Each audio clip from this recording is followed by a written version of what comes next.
नमस्कार साथियों। एक बार फिर से आप सबों का मेरे YouTube चैनल पर हार्दिक स्वागत है।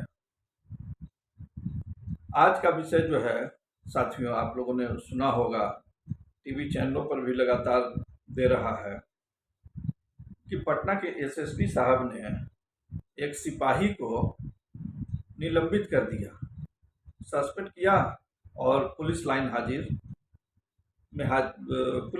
में हाजिर कर दिया। मामला क्या था?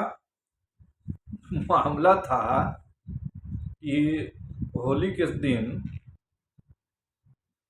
वो बेचारा सिपाही दीपक जी तेज प्रताप यादव जी के दरबार में खड़ा था। साम्राज्य है तेज प्रताप जी का, और उनके दरबार में वो खड़ा था। वो तो बिहार के राजा, तथाकथित राजा के पुत्र हैं, लालू यादव जी के पुत्र हैं। उनके दरबार में एक अदना सा सिपाही जो है सो खड़ा था।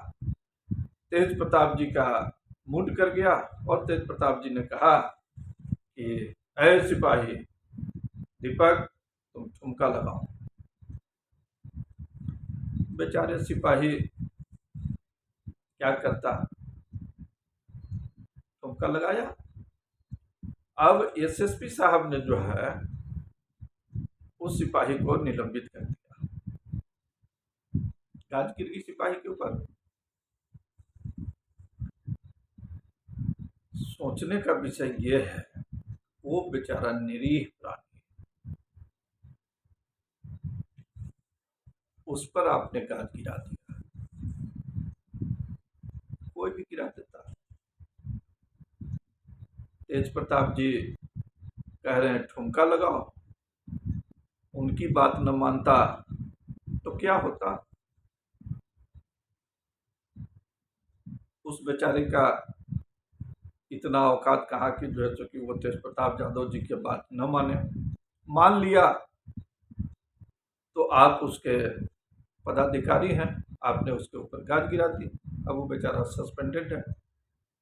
उसकी बात न मानता तो क्या होता, उसकी बात मान लिया तो क्या हुआ? ये सबके सामने है।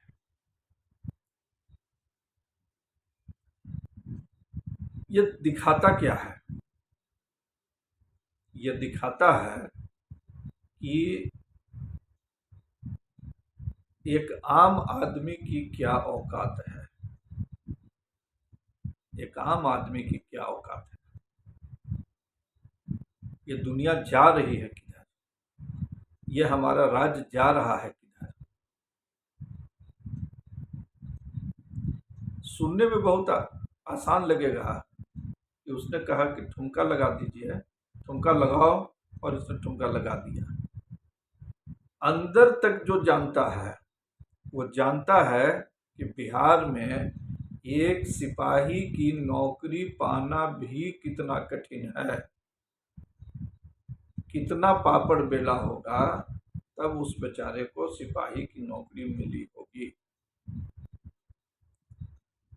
यहाँ सरकारी नौकरी मिलने का मतलब है, समझ लीजिए कि भगवान का दर्शन हो जाना। उसको वो मिला। अब वो नाराज किसको करे? मैं इसको जिस जंगल राज से कह करके पटना हाईकोर्ट ने उद्धृत किया था, मैं उस शब्द का प्रयोग नहीं करना चाहूँगा, लेकिन यह मानसिकता है। यह मानसिकता है। जिन सामंतवादियों की आलोचना करते करते समाज थकता नहीं है, यह सामंतवादी प्रवृत्ति जाति से अलग होकर के किस तरीके से नव सामंतवाद के रूप में पैदा हुई है, उसका एक दृश्य दिखाता है। एक छोटा सा ट्रेलर है। इसलिए सामंतवाद को कभी भी एक जाति की परिधि में बांध करके मत देखिए। आपको अगर देखना है तो आप देखिए कि किस तरीके से नव सामंतवाद जो है की उत्पत्ति हो रही है, और उन नव सामंतवादियों के द्वारा जो है कैसे आम जनता प्रताड़ित होते हैं। एक पदाधिकारी के नाते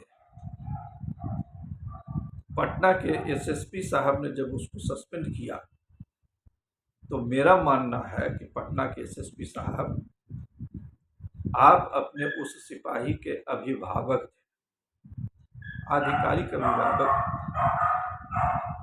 जब वो आपके प्रशासनिक विभाग के अंतर्गत कार्यरत था, आप 1 मिनट के लिए उसकी स्थिति को, माने स्थिति को समझने का प्रयास करते। और जिस व्यक्ति ने, न्याय यही कहता है कि जिस व्यक्ति ने सरकारी कर्मचारी को कार्यरत रहने पर उसके कार्य को प्रभावित करने का प्रयास किया, उस पर भी कार्रवाई आपके द्वारा होनी चाहिए थी, लेकिन आप उस पर नहीं कर सकते थे।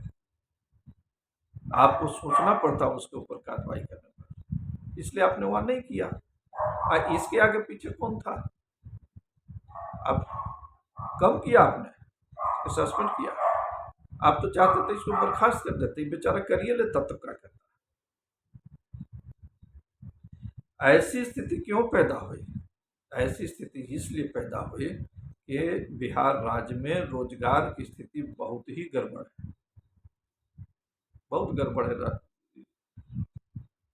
कुछ शिक्षकों को नौकरी लग जाएगी, कुछ सिपाहियों की नौकरी लग जाएगी, कुछ अस्पताल में एएनएम जीएनएम की नौकरी लग जाएगी, कुछ कॉन्ट्रैक्ट पर डॉक्टर बहाल हो जाएंगे।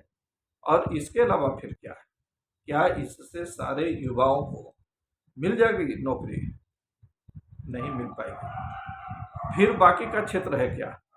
पैसा है, स्कूल का फ्रेंचाइजी ले लेता है, पैसा है, बस चलवाता है, पैसा है, ठेकेदारी करता है। निचले स्तर के की नौकरियां मिल जाएगी, एग्जीक्यूटिव आप बन जाइएगा, सेल्समैन आप बन जाइएगा, मेडिकल रिप्रेजेंटेटिव आप बन जाइएगा। इसके ऊपर तो कुछ है नहीं।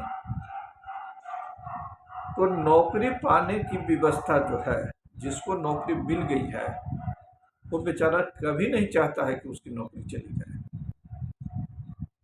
इस भावना को एसएसपी साहब आपको महसूस करना चाहिए था कि उस व्यक्ति की गलती कहाँ थी। उस व्यक्ति की कहीं कोई गलती नहीं थी, वो दबाव में कर रहा था। यह जो दबाव था वो आपको नजर नहीं आया। इस दबाव को आप समझते ही कर आधिकारिक अभिभावक होने के नाते आप उस विभाग के, उसके तो गार्जियन आप ही थे, आपको इस विषय को महसूस कर लेना चाहिए था। वो सस्पेंड हो गया। मधुबनी की घटना, अररिया की घटना, भागलपुर की घटना, मुंगेर की घटना, क्या हो गया? आज पुलिस पर जो प्रहार हो रहे हैं,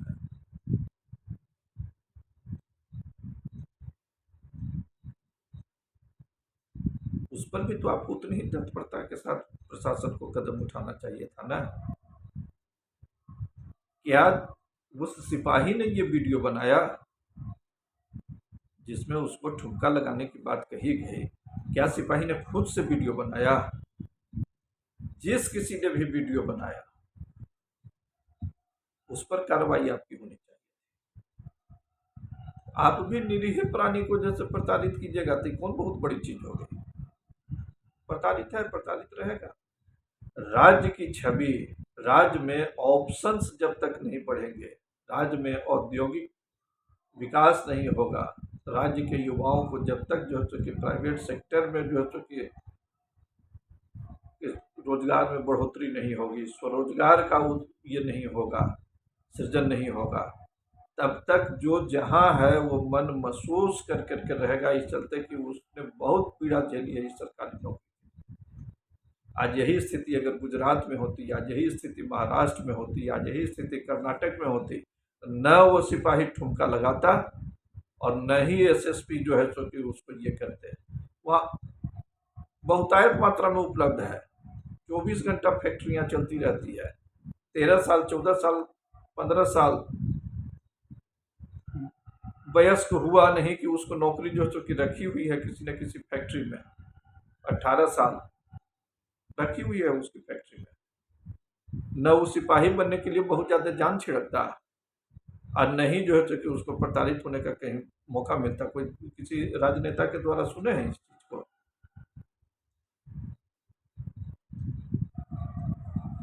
गजब स्थिति है, गजब स्थिति। और राजनीतिक दलों का तो विजन ही कुछ नहीं है।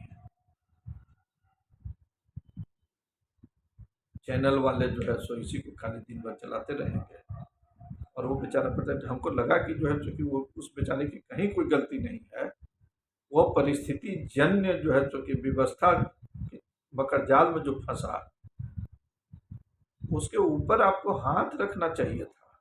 बताओ किसके कहने पर तुम्हारे साथ ही घटना घटी, आप उल्टे उसी को प्रताड़ित कर दिए, वो हो गया सस्पेंड बेचारा।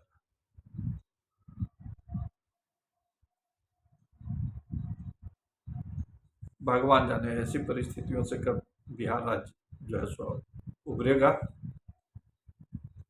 सत्ता का ध्यान कब जो है सो कि ये इस दिशा में जाएगा।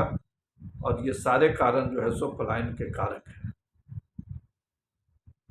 सारे कारक हैं ये सारी चीजें। देखिए आगे आगे क्या क्या होता है।